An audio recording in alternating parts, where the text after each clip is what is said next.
Welcome to my channel. ఈరోజు మన ఛానల్లో ఏం చూపిస్తున్నానంటే అండి, కాకరపాదు గురించి.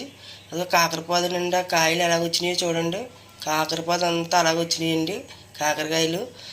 ఆ కాకరకాయలు అండి ఇవి. దీనికి పోషకాలు ఇవ్వాలండి, లేకపోతే సైజు పెద్దవి అవ్వవు. అంతకు కాబట్టి నేను పాదుకి ఏం పోషకాలు ఇస్తున్నానో చూపిస్తున్నాను.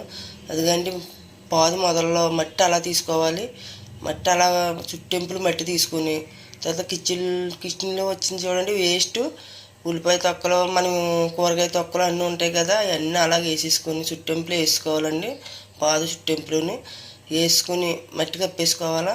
అలా కప్పేసుకోవాలి, మట్టి కప్పేసుకొని వాటర్ చల్లుకోవాలి. కొద్దిగా వాటర్ చిలకరించుకోవాలండి. అప్పుడు ఆ రసం దానికి దిగి ఏర్లకి అందుకుని బాగుంటుంది. పాదు పచ్చగా ఉంటుంది. లైక్ చేయండి. బాయ్.